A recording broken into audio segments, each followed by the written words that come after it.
लगे कि बबुआ हमार महाराज हुई है,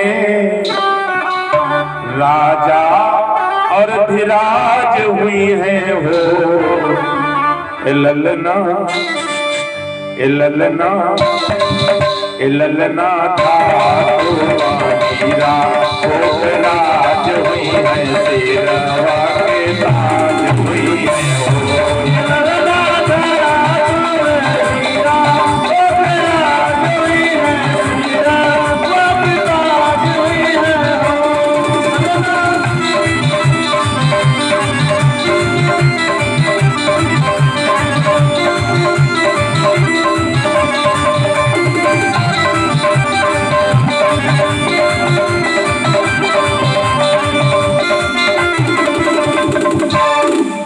तब तक नंद बाबा से रहा नहीं गया। नंद बाबा कहने लगे सुनो मैं भी कुछ कहना चाहता हूँ। बोले क्या?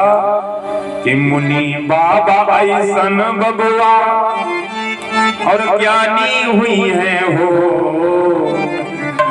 मुनि बाबा जैसे बबुआ ज्ञानी होंगे। अरे मुनि बाबा ऐसन बबुआ ज्ञानी हुई है और राजा जी जैसन दानी हुई है हो। ललना ललना ललना आकेला हो मंडल राजधानी हुई है, आपे खानदानी हुई है हो।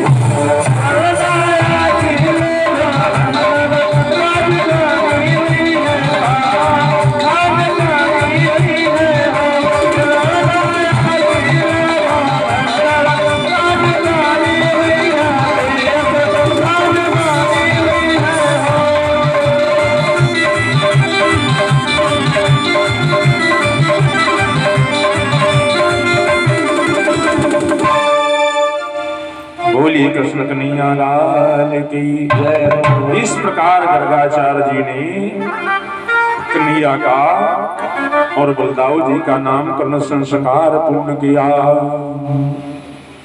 इधर श्री सुखदेव जी कहते हैं कि परीक्षित, एक समय की बात है कि नंद रानी यशोदा जी ने घर की दासियों को तो दूसरे कामों में लगा दिया और स्वयं दही मथने लगे, दही का मंथन करने लगे। एकदा गृहदासीसु यशोदा नंद गेहिनी कर्मांतर नियुक्ताशु निर्ममंथं स्वयं दधी यानि यानि गीतानि तत्त्वार चरितानि च तदि निर्ममंथने काले स्मरन्ति तानि गायते।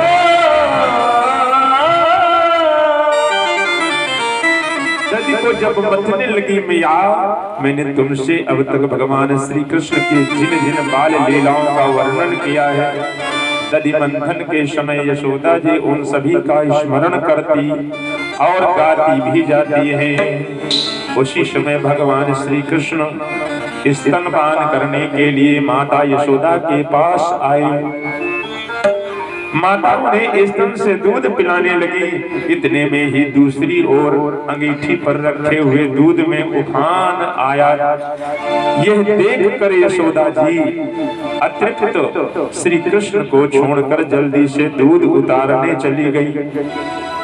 श्री कृष्ण ने क्रोध में आकर दही का मटका फोड़ दिया और दूसरे घर में जाकर अकेले में बासी माखन खाने लगे। जो कल का मक्खन रखा था वो कन्हैया खाने लगे। यशोदा जी दूध को उतार कर फिर वापस आई तो देखा कि मटके के टुकड़े टुकड़े हो गए हैं। वे समझ गई कि ये मेरे लाल की करतूत है। इधर उधर ढूंढने पर पता चला कि श्री कृष्ण एक उल्टे हुए उखल पर खड़े हैं। माखन लेकर बंदरों को खिला रहे हैं। यशोदा जी श्री कृष्ण का हाथ पकड़कर उन्हें डराने धमकाने लगी। फिर उन्होंने विचार किया कि इसको एक रस्सी से बांध देना चाहिए। जब माता यशोदा उन्हें रस्सी से ऊखल से बांधने लगी तब वह 2 अंगुल छोटी पड़ गई। सब ही नचावत राम गोसाई। अरे वो तो सबको बांधने वाला है, उसी को मैया आज बांध रही है। 2 अंगुल रस्सी छोटी पड़ गई। तब उन्होंने दूसरी रस्सी लाकर उसमें जोड़ दी, वह भी छोटी हो गई। इस प्रकार ज्यों-ज्यों रस्सी लाती और जोड़ती त्यों-त्यों जुड़ने पर भी रस्सी 2 अंगुल छोटी ही पड़ गई। यशोदा जी ने घर की सारी रस्सियां जोड़ डाली। आज मैं बांध कर मानूंगी, छोड़ूंगी नहीं लल्ला तुझे। देखती हूँ कितनी बार रस्सी छोटी पड़ेगी। मैया सारी रस्सियां ला ला करके और उसमें जोड़ जोड़ करके कन्हैया को बांध रही है। फिर भी वे श्री कृष्ण को बांध ना सकी। भगवान श्री कृष्ण ने देखा कि माँ पसीने से लथपथ हो गई है और वे थक भी गई हैं। तब कृपा करके वे स्वयं ही अपनी माँ के बंधन में बंध गए, स्वयं बंध गए। भगवान को कोई बांध नहीं सकता, भगवान चाहे तो स्वयं बंध सकते हैं। प्रेम का बंधन एक ऐसा है जिसमें भगवान बंध जाते हैं। ये प्रेम का बंधन है। तो प्रेम की बात जमाने से निराली देखी, प्रेम से प्रेम की फलती हुई डाली देखी। तो प्रेम हैवान को इंसान बना देता है, प्रेम पत्थर को भी भगवान बना देता है। तो पत्थर मानो तो देव ने, पत्थर तो वही है। तो ये प्रेम है हमारा जो पत्थर को भी भगवान बना देता है। कहा गया है कि मोहन बिना प्रेम नहीं मिलता, कि